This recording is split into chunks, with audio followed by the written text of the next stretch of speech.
a smaller group, I would encourage our participants to interact. We can make this very casual, so that this meets your needs.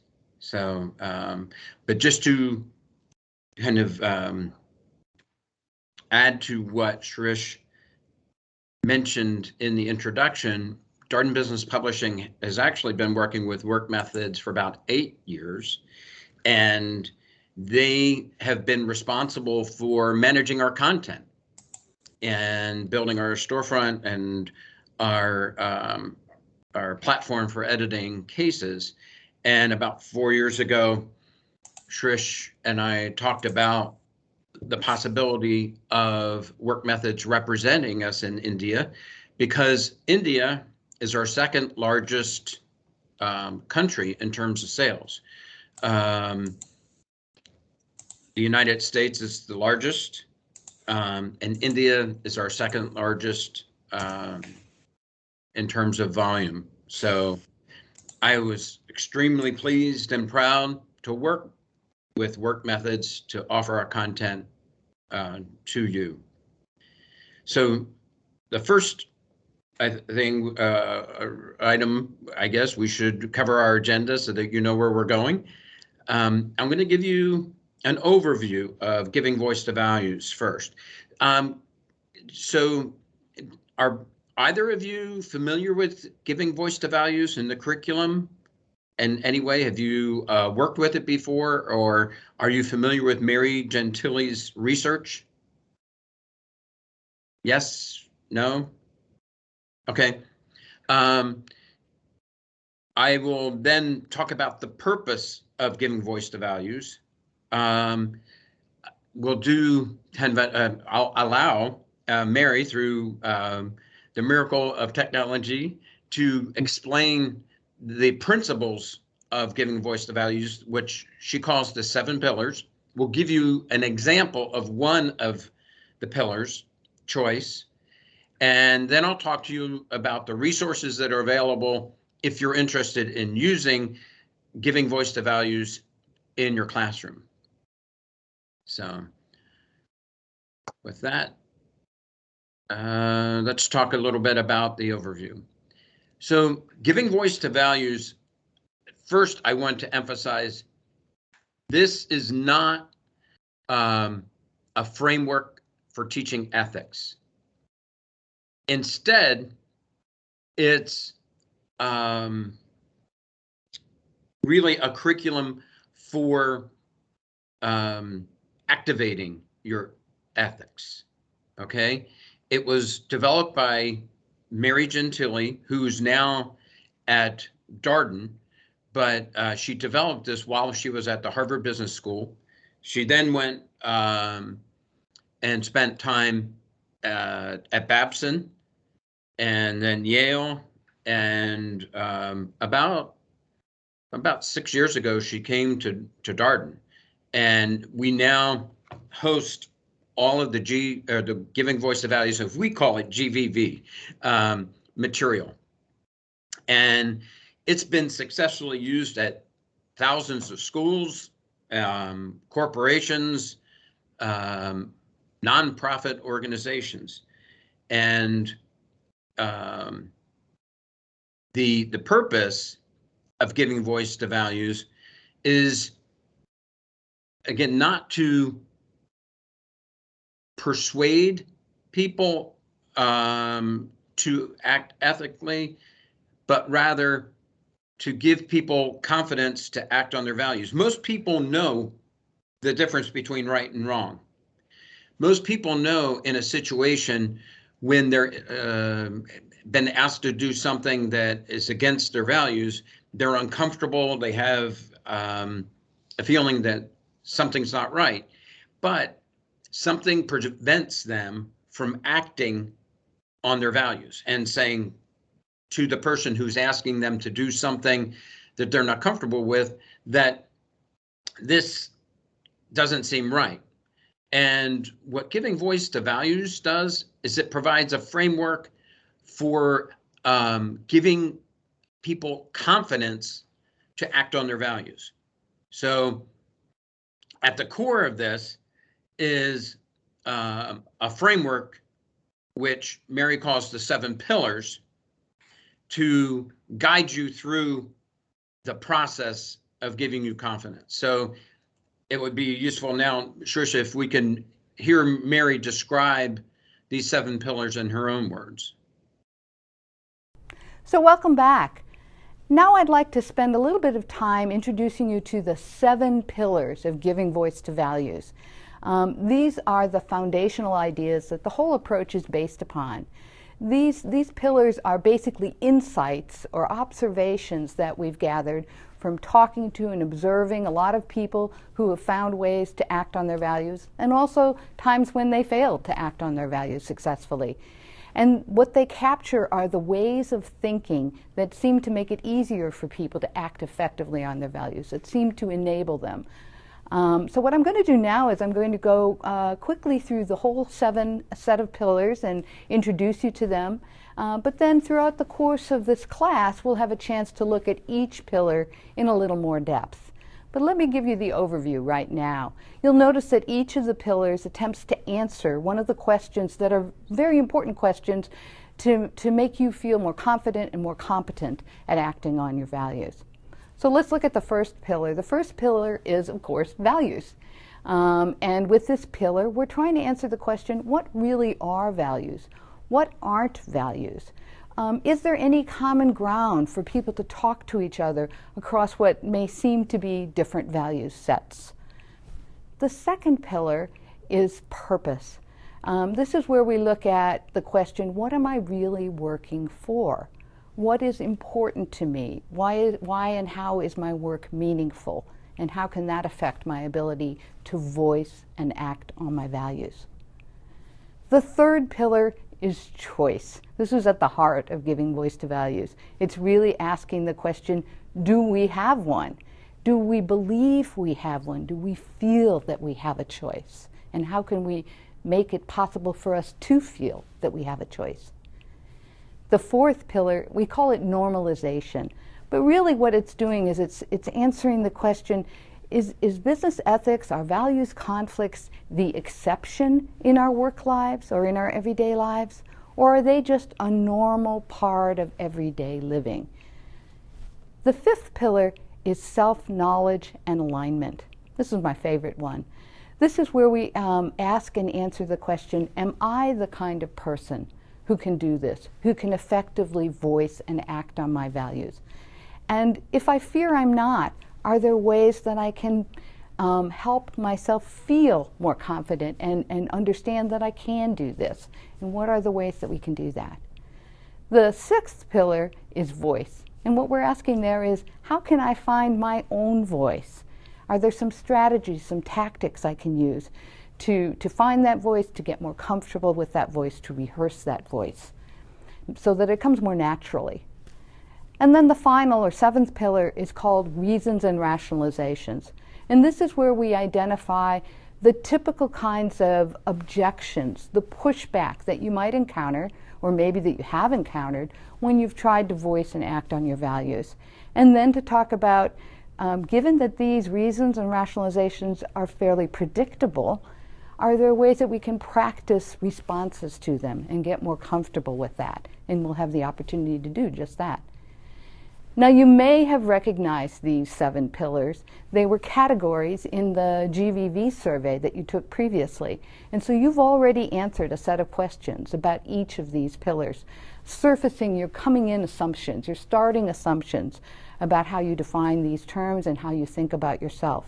And over the course of this class, what we're hoping, as you go through each of these pillars in a little more depth, you'll have the opportunity to look back at the way you answered those questions and to consider, to ask yourself, based on what I'm hearing now, based on what I'm learning, based on what I'm practicing, might I come up with an alternative answer to some of those questions? An answer that might make it even more likely that I feel competent and comfortable voicing and acting on my values.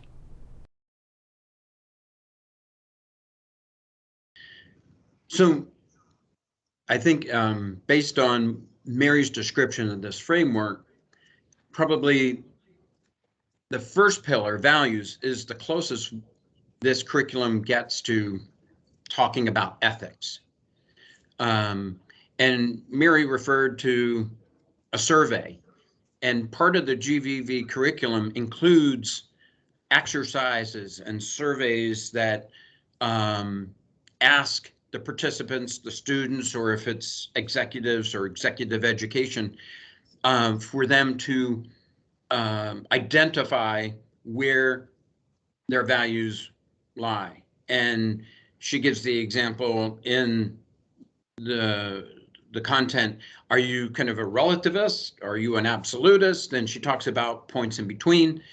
That's as much into ethics as this curriculum gets, because again, it's founded on the principle that you pretty much know what's right or wrong, and the first step is for you to acknowledge how you will act when you're faced with an ethical dilemma. So I guess I can see if there's any questions at this point. And we will have questions at the end as well. So, so if you'll allow me to give you just a little more depth, I'll have Mary just talk about one more piece, and that is an example of the one of the pillars, and that is, as she pointed out, choice. It's the key component, really, the heart of this framework, in that when somebody asks you to do something that you may feel uncomfortable, you have a choice. Do I go along with it, or do I voice my values, which is at the heart of giving voice to values? So let's listen to this one description of a tale of two stories. This is actually an exercise that we have in the curriculum. It's a printed exercise that you hand out to your students. And this is Mary describing how the students should approach this exercise. So welcome to week 2 of our course together. I'm so delighted to be back together with you. Today I'm going to introduce you to the core foundational exercise of giving voice to values. This exercise is called A Tale of Two Stories. This is probably the exercise that's used most widely around the world, and in educational settings, in corporate settings, and in other organizational settings. This exercise is important for a couple reasons. One thing is that it's going to help the user, the learner, you, to get a chance to reflect upon and get some insights into your own strengths, your personal style when it comes to acting on your values. You're going to learn some things about yourself. The second reason that this exercise is particularly useful in organizations and in corporate settings, for example, is that it's going to give you a chance to identify some of the conditions, the cultural factors that make it easier for people to act effectively in ethical ways on their values, and also the things that make it more difficult. So what we're going to do is to ask you to reflect upon sometimes when you have acted upon or failed to act upon your own values. We're going to ask you to think about what made it easier for you to act in those situations, what made it more difficult, and then we're going to have a chance to debrief and learn from that experience. But let me first just take a moment to explain the exercise to you, and then you'll get a chance to do it yourself. So the first thing is that I'm going to ask you to take a moment to think about a time in your work experience, in your professional lives, or in your life in general, when you have been pressured to act in a way that conflicted with your own values. It might have been a direct set of instructions from a boss, or it may, for example, have been some more implicit pressure from your friends, from your colleagues, from your customers. Whatever it was, you felt pressured to act in a way that conflicted with your own values. And then once you've done that, we're going to ask you to answer 4 questions. First, we're going to ask you to think about What did you do and what happened? What impact did it have? We're going to ask you to jot that down. The second question we're going to ask you is, what motivated you? Why did you do this? The third thing we're going to ask you is, how satisfied are you with the actions you took and the results? Is there something that you would like to have done differently? And finally, we're going to ask you to think about what enabled you to act on your values in these ways. What made it easier? And also, what disabled you? What made it more difficult? And we're going to ask you to jot down those enablers and disablers. So that's the first part of the exercise. It's called A Tale of Two Stories, though. So the second thing we're going to ask you to do is to reflect a time when you also felt pressure to act in a way that conflicted with your own values, and you failed to act on your values effectively.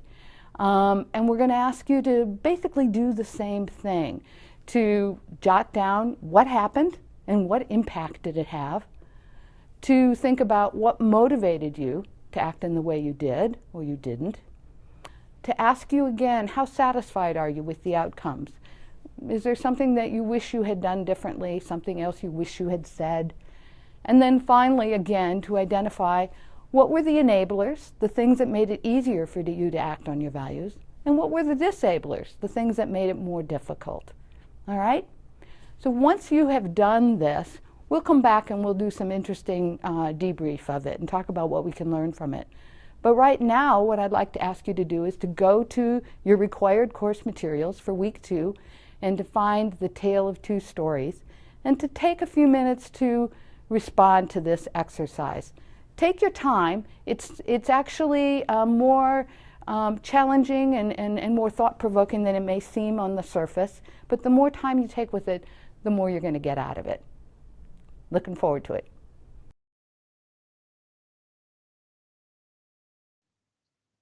So this is Mary's description of A Tale of Two Stories. This is an exercise where I think it fits very well into Darden's philosophy of the case method.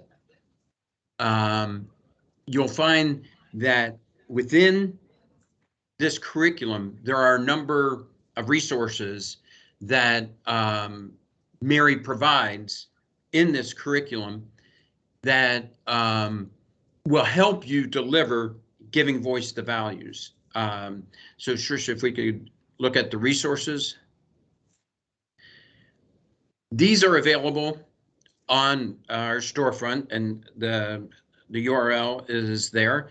But you'll see that we have 83 cases that provide you the opportunity to bring giving voice to values into your classroom. And they range across the disciplines. So there are cases that are in an accounting setting, a finance setting, an operations setting, a marketing setting, strategy. There's some that are more organizational behavior focused. And so the idea of making these materials cross-functional is so that students realize that these ethical dilemmas occur in business everywhere. It's not just in a course on ethics.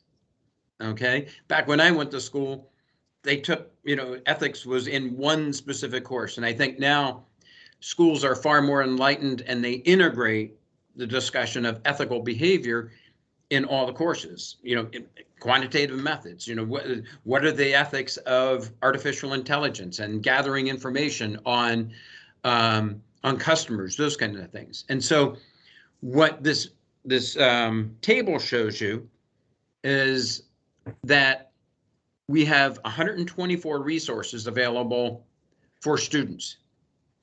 And of those, 82 of them are completely free.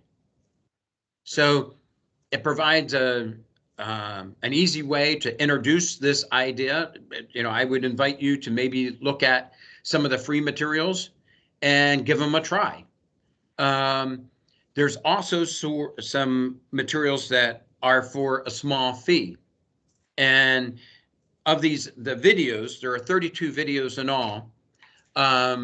They do carry a fee because they were very costly, but the videos run over 4 hours in total, and you know, in the United States we charge $25 for them. But I've asked Shirish, Snehal, and Akansha to work with our webinar participants to offer a special pricing on all of our content that has a fee associated with it, to thank you for attending the webinar. You will find that there are opportunities to role plays in these case materials, and the Tale of Two Cities is more of a role play than it would be a case, okay, where the participants actually have to talk about how they succeeded in voicing their values and how they failed at voicing their values. But there are other situations. In fact, most of the curriculum is based on the case method, where protagonist has an ethical dilemma and they're placed in a situation where they have to make a choice. And this is the opportunity for the students to talk about how they would employ the 7 pillars to give them the confidence to act on their values. The videos were actually developed by Mary as a full course. And what you'll find on the storefront is there, once you've registered on the storefront, if you're not a registered faculty, you will need to register to see these resources. There's a syllabus that's available that walks you through how to use this content. And there's a link, let's see, it's actually called Leadership When It Really Counts. So let's see, yeah, it's right there. Leadership Where It Really Counts. And what Mary does there is she will give you her syllabus for teaching this program, which includes what cases, what technical notes to use, so what readings, and also where to integrate the videos, and what the objectives of each of these exercises includes. So it's a fairly thorough introduction to the Giving Voice to Values curriculum. So I would ask, you know, perhaps start here. This would be a good place for you to start. Then contact your workMETHODS representative and maybe give it a try in one of your classes. So I guess with that, I'd like to again thank Shirish for hosting our first Darden workMETHODS webinar and open up the floor to any questions that you may have.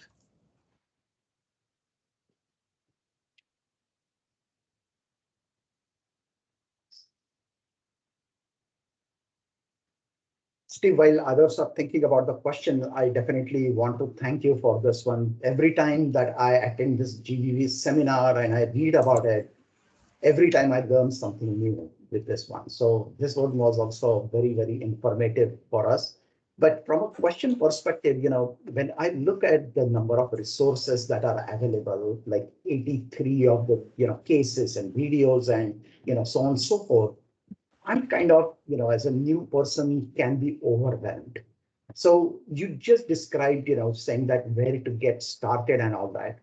But, you know, just what should I do in the immediate future? Like if I make a decision that, okay, in my class, I would like to start GVV and I would like to start. So how do I get started? What should I do in the immediate future? Like in next week, 2 weeks, like next month? Okay. So there's a description with each of the cases, which describes the dilemma. I think that's a good place to start. We call it an abstract that accompanies each of the cases, but there's also a teaching note for each and every case. And the teaching note will also give you a very quick overview on how to apply this concept in your discipline. So I think probably if you're browsing the material, that would be the first step I would take, would be to look at the teaching note. And, you know, perhaps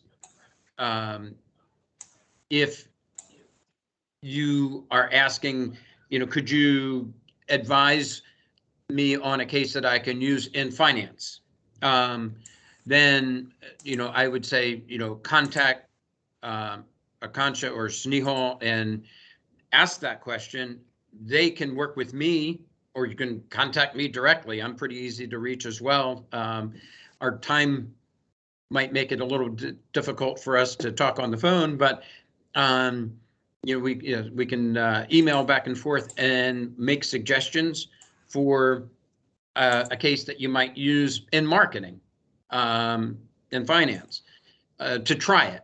And so I guess that would be the first step I would maybe go with, since there is kind of a large breadth of material. Okay, fantastic. Anybody else has questions? Please go ahead. No, even I'm also wondering, so this is the first time I'm seeing this concept, giving voice to values. So I'm not sure whether only in ethics related courses we can utilize some of the case studies that is coming under GVV concept, or even in general HR or OB related courses also we can use some of the case studies that is listed under GVV. So I'm just wondering, even I'm not sure, what is your suggestion? So the audio was a little low, and I have hearing aids. Sorry. So. Okay, no, my question is, so I'm not sure whether the GVV cases are only useful in terms of delivering some of the courses related to ethics, or even in other courses also we can use some of the case studies that is coming under GVV. Right, and so they are actually designed to work within like an accounting course. Okay. And when Mary designed this curriculum, she actually had, and you'll see there are a number of authors related to the Giving Voice to Value curriculum. These cases were contributed. So they were written by people who teach in these disciplines. And so, and one of the major pushes on this early on was to get it out of a single course in ethics so that people feel comfortable teaching it in quantitative methods or in strategy.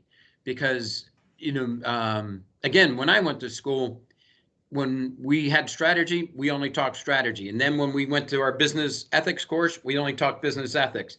And the student or the participant had to make the connection.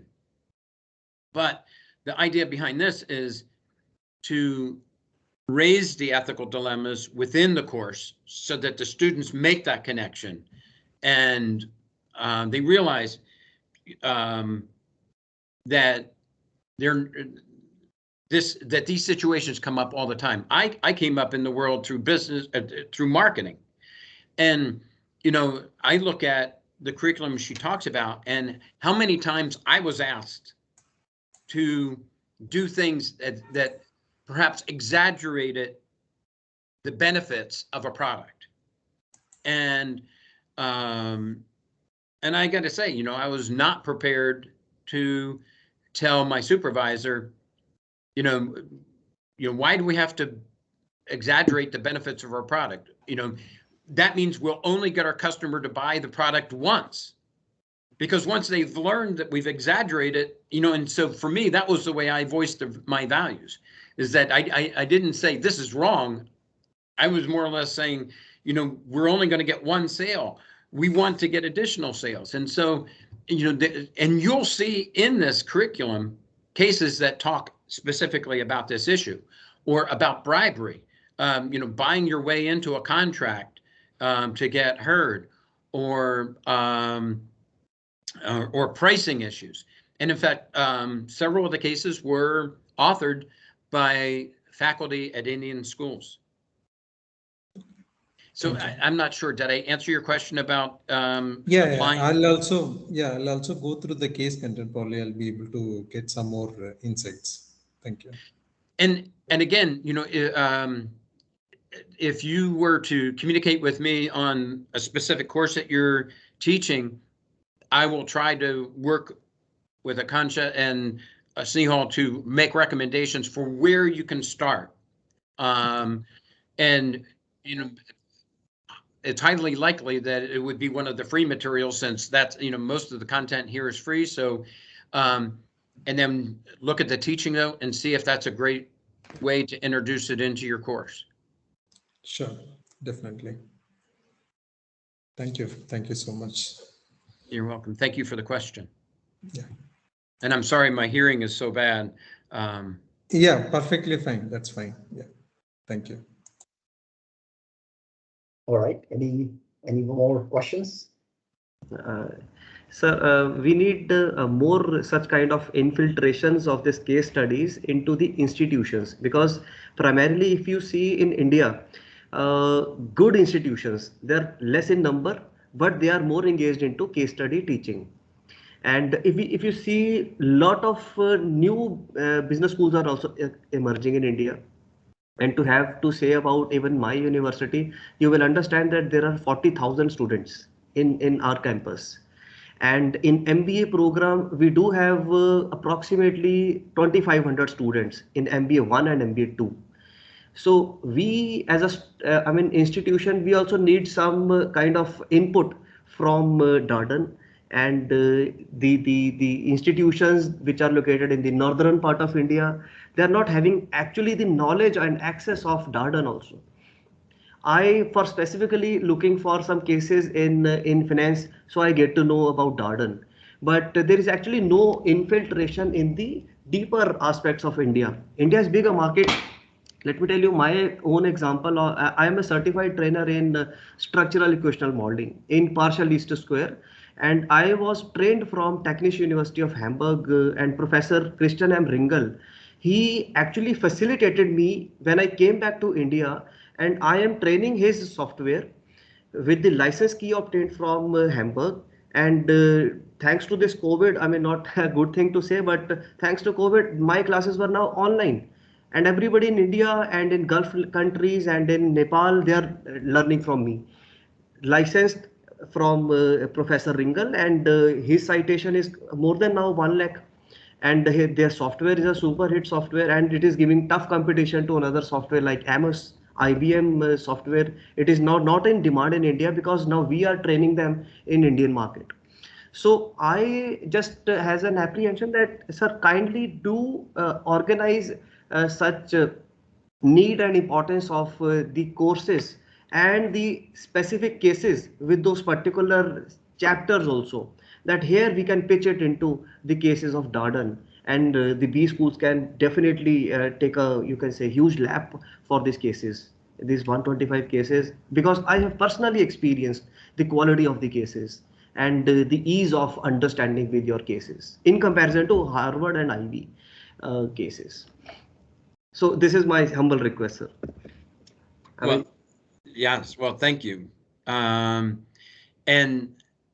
we've seen actually the Indian schools seeing the lack of exposure to some of the case material, writing their own cases, and consequently India is probably the largest producer of business cases in the world. When you take a look at the Harvard collection and the Ivy collection and Case Center out of the United Kingdom, a significant portion of the content are also from India schools. So you have made a great case for using business cases. And Darden actually, probably our largest portion of the case collection is in finance. So again, I'd be happy to work with you, not just in finding giving voice to values cases that deal with finance, because there are several in here that talk about misstatement of financial statements or misrepresenting results to appease shareholders and stakeholders and the board, the chairman of the board. But we also have a number of different cases in, valuation concepts and techniques and financial structure, cost of capital, things of that nature. So, while I'd be very happy to work with your representatives to make recommendations for you. Yes, sir. That would be a great help for us also. I mean, we can have an institutional access from our university. And now by looking at this exposure, we do have other cluster universities here in northern part of India, which are actually looking for this kind of cases. And besides these research papers, we actually need cases along with our chapters. This is the need of the hour.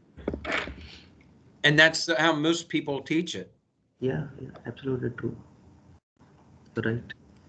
Yeah, Thank you. I would share the the candid feedback, and we would certainly get in touch with you, and you can get in touch with us also, and we can discuss a little bit more about, because we are also trying to reach other universities beyond just the IIMs.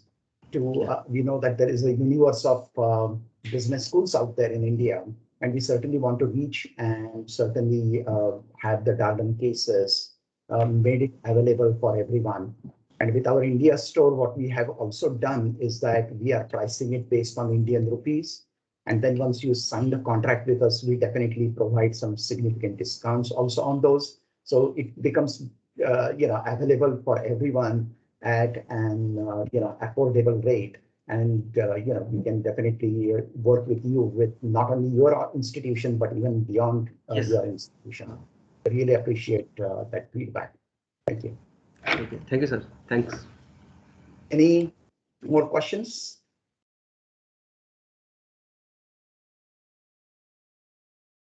So I guess not. Then Steve, certainly as a closing, I would again like to thank you very much for sharing this information. I know, and I personally would be the first one to apologize that we could bring in just 2 and 3 people to the table, but we are going to record this particular thing and make it available for others. And I can promise you that for the following up, the other webinars that we will have more participation. Go ahead. So, Steve. No, I was going to say that it's no apology necessary. We've done webinars before, and I understand this is you being the first one. There's a challenge to getting people to know that these exist. So and actually the benefit is I got to talk to the participants directly, and to me, 2 good conversations are much better than if we have 50 people and you don't have 2 good conversations. Yeah, I agree. Thank you very much. Really appreciate that. So our next webinar is on 23rd of November. So we are planning to bring one every time. And the 23rd one is planned for the new content types. So going beyond just the cases that people are familiar with, there are many other educational content types which are available now. And with the growth of multimedia and plus social marketing and social media available, there are so many cases which are available, like simulations. There are video cases available and so on. So we would discuss with that, and we would be pleased if Steve, you could attend even that and lead that particular webinar for us. Or mention it to one of your colleagues if you think that they would be more open to it. Yeah. Yep. So. All right. So I would thank all the participants. I know that we just had 2 or 3 participants, but definitely, I appreciate the fact that you took your valuable time and attended this, and not only just attended, but you have actively participated in this one. So I really, truly appreciate your time, and I hope that this was valuable for you. If you have any feedback for us beyond what you have shared, please drop us an email, let us know how it went. And certainly Snehal will reach out to you to get your feedback in person also. So like Steve mentioned to you before, that for participating, certainly we would like to offer you more discounts than we would offer anybody else for participating in this one. So please work with Snehal and Akanksha and with me on that particular thing. And as Steve has graciously offered you to get in touch with him to understand specifically in your course how you would like to, which cases you would like to use in there. And certainly that help is available, and we will make that particular thing available. So with that being said, thank you very much everyone for participating. And I would like to, if there are no further questions, I would like to close out this webinar. Thanks all. Thank you. Thank you so much. Thanks for Thank you very much. Yeah. Thank you. See you Thank soon. you. Bye-bye.